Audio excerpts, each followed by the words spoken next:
Chapter 12. Calling versus Presumption. Exodus chapter 4, verses 18 to 31. And Moses went and returned to Jethro his father-in-law, and said unto him, Let me go, I pray thee, and return unto my brethren which are in Egypt, and see whether they be yet alive.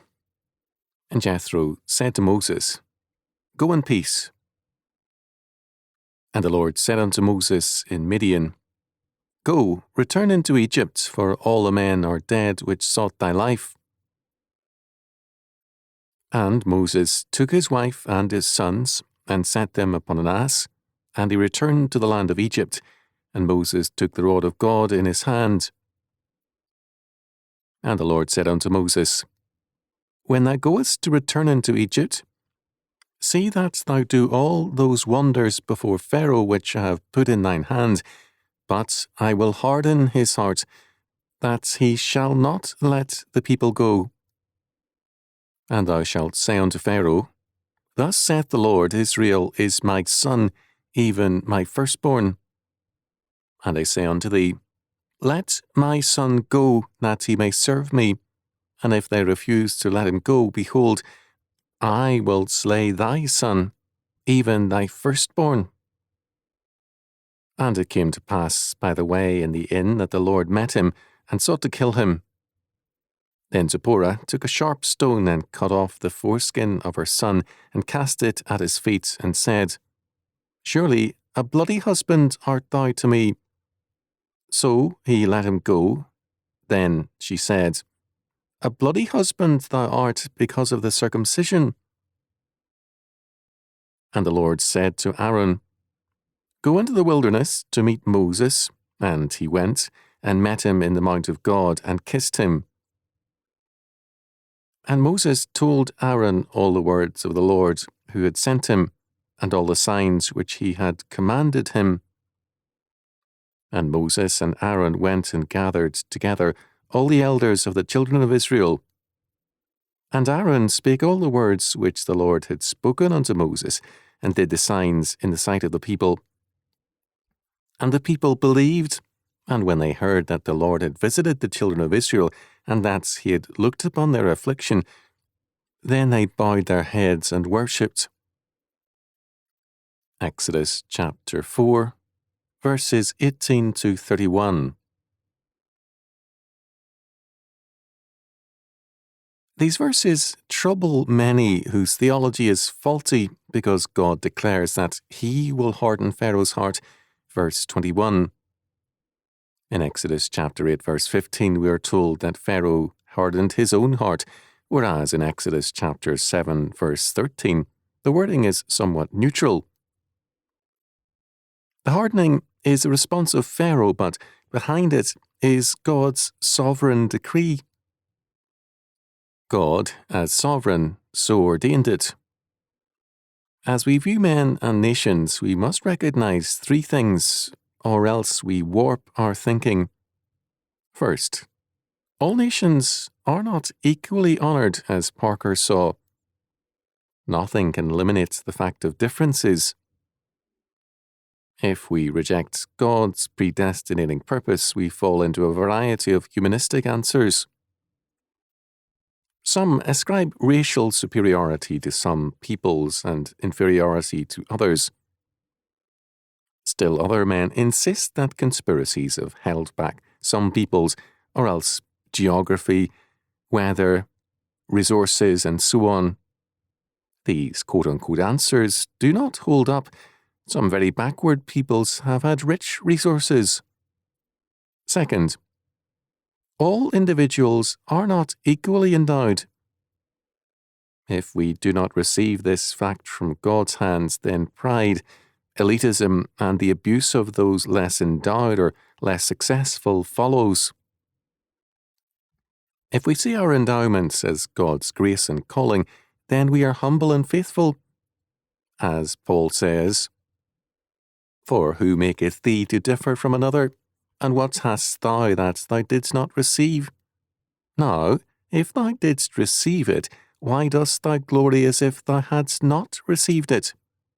1 Corinthians chapter 4, verse 7. Third, divine judgment is regulated by divine allotment. Thus we read in Matthew chapter 11, verses 20 to 24. Then he began to upbraid the cities wherein most of his mighty works were done, because they repented not. Woe unto thee, Chorazin! Woe unto thee, Bethsaida!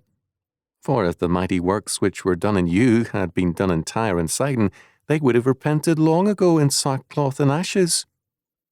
But I say unto you, it shall be more tolerable for Tyre and Sidon at the day of judgments than for you. And thou, Capernaum, which art exalted unto heaven, shalt be brought down to hell. For if the mighty works which have been done in thee had been done in Sodom, it would have remained until this day.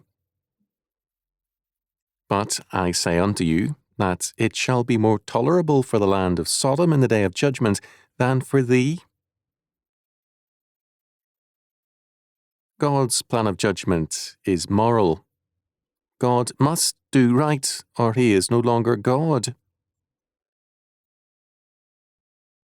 Another problem for some people is verse 10, Moses' failure to tell his father-in-law Jethro the full purpose of his return to Egypt. God, however, had given his word to Moses, not Jethro, and at this point no human counsel was to intrude. To tell Jethro, however fine a servant of God Jethro was, would be to open the door to human advice. Moses did ask Jethro's permission. He had come as a refugee, and Jethro had made him a member of the family. Hence, Moses, to be godly, needed Jethro's consent, which he received. Still, another difficult text for many is verses 24 to 26. We must remember that this episode follows a statement that Egypt's firstborn would perish. Verse 23.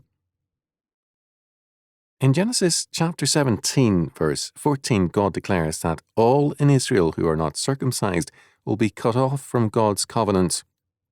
Here, God threatens to kill Moses because Moses had begun to follow God's calling without obeying God in so simple a matter as circumcising his son.